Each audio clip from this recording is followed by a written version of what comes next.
my body, I just wasn't doing. And it can be beating on a table. It can be clapping my hands. It can be tapping on my body. It can be stepping or doing very simple dance moves, just very simple clapping, swaying. I actually find this to be tremendously helpful. And a lot of times when we're doing these types of things with our bodies, they're disconnected from what we're used to doing as with an instrument. And we might think that it doesn't matter and it's like different parts of ourselves, but I find it to be useful. So I would say start tapping into that. Like whenever we're in the car, just like, or walking, just like, how can I tap into the music around me? And maybe we record ourselves and we listen back. Now, from a standpoint of the instrument, there's a lot of different things, as you know, from being at the camps and coming to classes online and stuff like that we do with the bow. Like one of the things I like to do is, especially with a duple bass groove like this, is just to have a down, up, down, up, down, up, down, up, down. So that's a starting point, is just literally playing subdivisions and staying with a groove that has subdivisions and variations of that with a click, but importantly, recording ourselves and listen back. And so basically, I like to do things with duple rhythms, especially going down, up, down, up, down, up with the bow, which you can also duplicate with strumming pattern or on the piano, or again, tapping and beating, like whatever, it's very connected. And I would record myself doing it and listening back, not just with the metronome, although you obviously can do it with the metronome, but I think doing it with to like full music tracks is great. And I think also doing it like if you're teaching, for example, then during part of the time while you're teaching, you can just be clapping with your student. I clap with my son all the time when he's playing, or snap my fingers or beat my feet. And sometimes I'm being facetious or funny. And sometimes I'm just literally keeping time, like keeping the groove with him while he's playing whatever classical music. And if you really want to, you can record yourself later and be like, how did I do? Because usually when I listen back on recording, it gives me so much information. Now, when we go beyond this, we can start to play more syncopations by muting or ghosting. We can create all kinds of different sophisticated problems that we play along with in that way. And like even with fiddle bowings, like I talk about just playing just divisions of run pony. So it's run, pony, pony, pony, run, pony, pony, runny, you know. So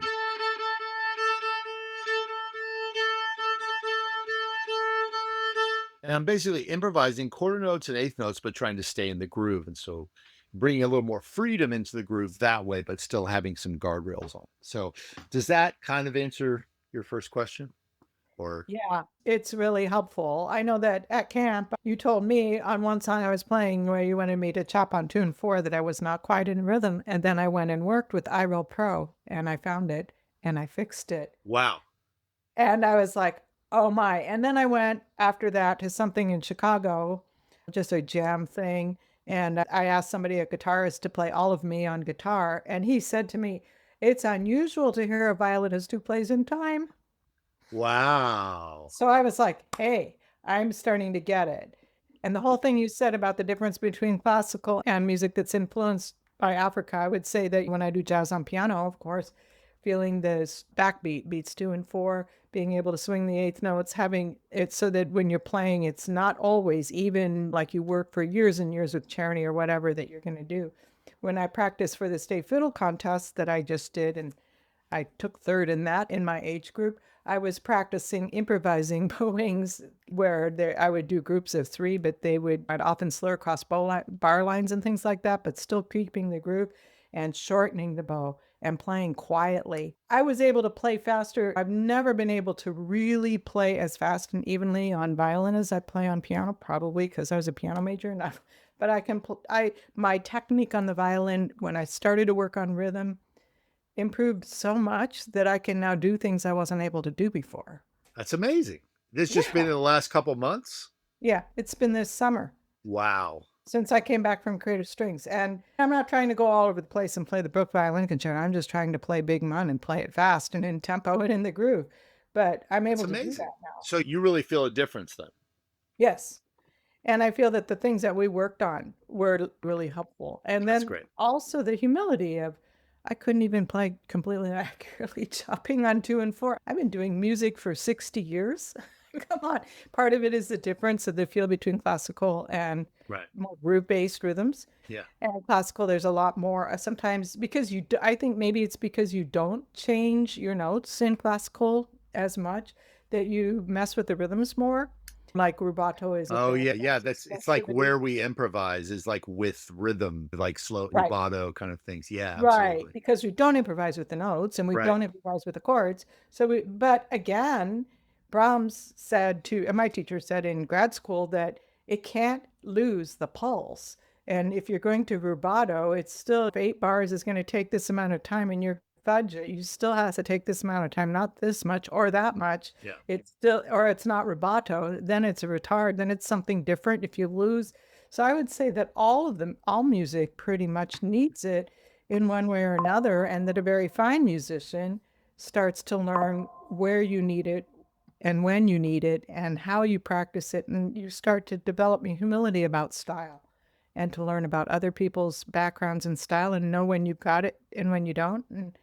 And then to just accept criticism when it comes your way and work with that. That's really helpful too. No, I love that. Yeah, and that's probably a good way to get into your second question too from there. So what is your second How do question? you, because I thought that I had it. That's why I was playing a more complicated pattern, and you told me I wasn't right. I knew there was one spot in the song that wasn't quite right, but I didn't realize it was because I wasn't feeling the beat. So the question is, how do you know when you're in the pocket? Because now I can tell when I am and when I'm not. So if I've gone and played a gig on piano and people start to dance, then I know I'm in the pocket. When I start to see people like clap to the rhythms of what I'm playing, if I'm playing my little waltz on the violin and they feel the 3 beats of the measure, I can feel it now. But the thing is, I think it's sometimes hard to know when you are and when you're not. Yeah, so the question is how to know when we're in the pocket. And I would say, yeah, I mean, it's a good sign if people are dancing, right? But even if they are dancing, 'cause then we're communicating something good, right? If people are dancing, we're making them want to dance. But even at that point, you might say, well, there's a level of which we're more in the pocket or less in the pocket, Right. or and how do we know? And that's why I said I think it's a great segue from your last point because I think the fact of asking the question is actually that's that means that we're on the right track because I don't know for sure that I'm in the pocket. The way that I know is when I listen back later.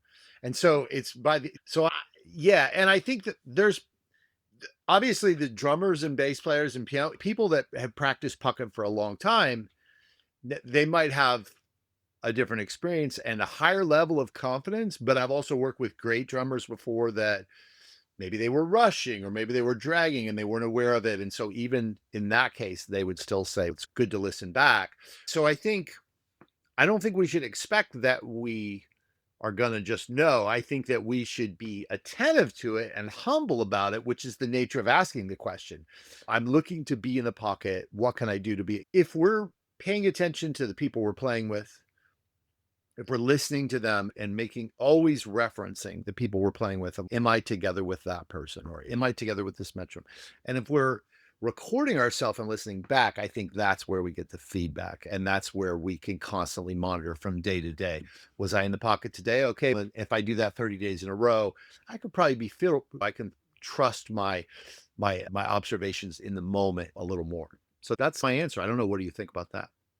I like that. And one of the things when I was working on this fiddle contest, I was just working with one of those free metronomes that I got, and it had an option of recording and it had an option of subdivisions. So I Right. subdivided the 16ths and Great. then played along with my improvised bowings because it's hard on the violin to sometimes go up bow when you expect to be going down. You tend to I do get off a little bit. Yeah. And then I would listen back. I'd be like, not really in the pocket. And then I had my son accompany me because he plays guitar. So I was able, and I had him practice at the metronome too. And by the time we finally went and did it, we really were listening to each other. Sometimes we listened, sometimes we didn't. It's so much easier now than it used to be because the apps are so available on your phone or Right. whatever device you have with you. It's so many of the apps encourage you to record what you're doing. There you And go. it doesn't take long. It's not a huge quality recording. You're listening for basically right notes and right rhythm, but certainly that's basic. You need that first. Yeah, that's beautiful. Yeah.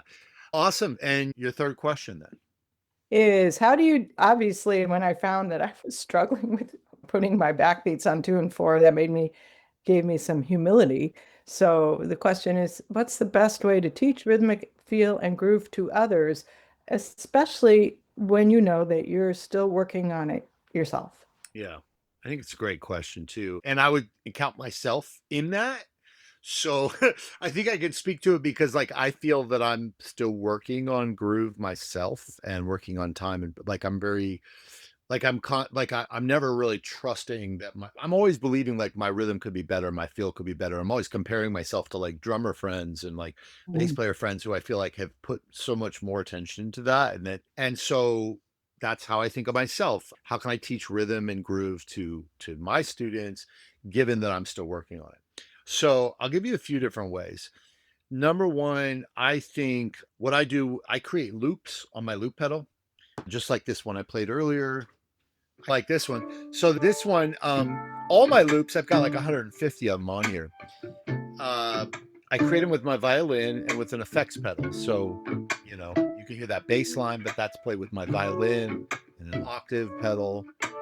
You can hear me chopping on the violin, that I'm swelling. And this is a great example because it's not really perfect. It sounds human, like it holds together. I think it feels good enough that I don't mind using it in some classes.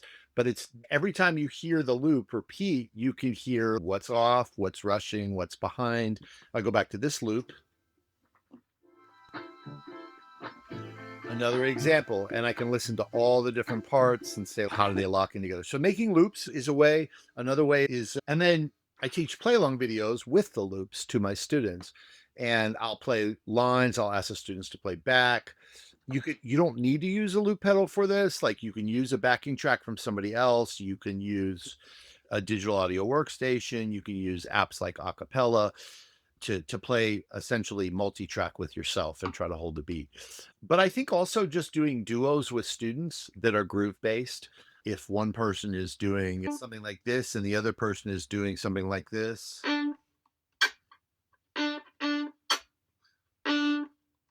and just making like little groove games where it's so simple that it's easy to remember. It's easy enough technically for both people to do.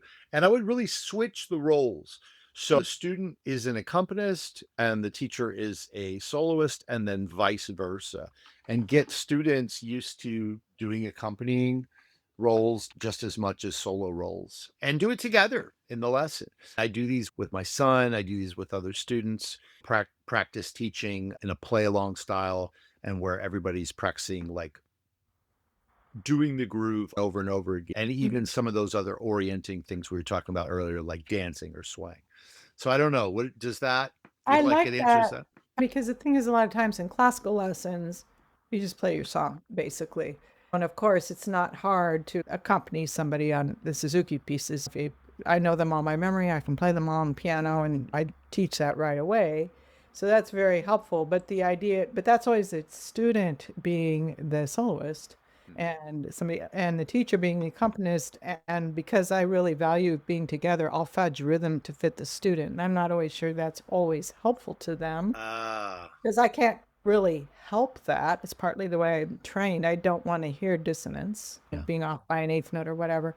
I always tell them and we work it out. sure. I've been working with one kid this summer just because she'd gotten to the Bach minuets. It's hard. So we're working on folk tunes this summer. And we've been going back and forth with the accompanying, and she's creating accompaniments from the folk tunes and she's singing the folk tunes. So she'll do a verse where she plays it, she puts her violin down and she sings it. Then she plays it again and adds a few run ponies and stuff. I asked her to try to play roots while I played it. That was still hard because she was pretty little. But I like the idea of, in violin in particular, starting to incorporate that. Obviously, with ukulele, You do that all the time because if somebody's playing the melody, the other person's doing a strumming pattern and the book doesn't tell you what strumming pattern to do. You have to figure it out. And I always tell them that's the nature of this kind of music is you have to be more creative. It's not written out. It's not like a piano part where they tell you what to do. Trying to incorporate that some in piano where people are learning to play melodies and then add their own left hands. I just think that adding this creative aspect of playing from the very beginning, not the very beginning, and you maybe need to learn a little bit first, but real soon in, and this creativity really soon into your study is going to make music more fun. And certainly for single line instrument players, they start to understand harmony and rhythm because I don't think in classical playing you tend to understand that much on the violin generally, just the way we generally teach it. Oh, Yeah. sorry. I was saying, yes, I totally agree. I had muted myself for a second just because I was hearing like so I wasn't sure if my side was cluttering the sound waves, but I totally agree with that. And I've even had conversations recently with young teachers who teach young children, even as young as 2 or 3, and that would say that you can start embodying these concepts with the youngest children before they pick up the instrument, Yeah. kind of stuff. Oh, yeah, Um, definitely. This is awesome.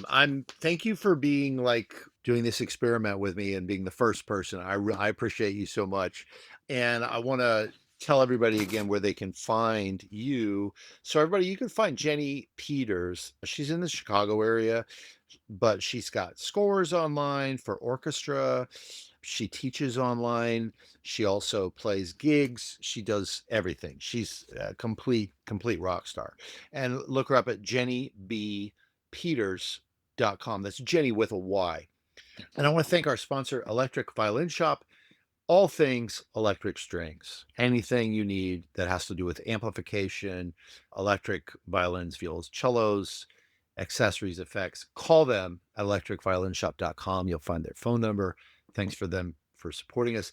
And just so you know, you can work with me inside the Creative Strings Academy and come on this podcast if you want. No, but come to our Zoom classes. We have lots of Zoom classes every month. They're great. And we also have our camps in the summer. We have camps in the summer in Asheville. We have a camp that we do in near Geneva, Switzerland as well. We've got a method now for teachers that just came out that I'm super excited about. We've got, I think, 97 enrolled, and I'm hoping that there will be 100 soon. Great. Feel free to reach out to me, Chris at christianhouse.com anytime. Thank you so much, Jenny. You're welcome.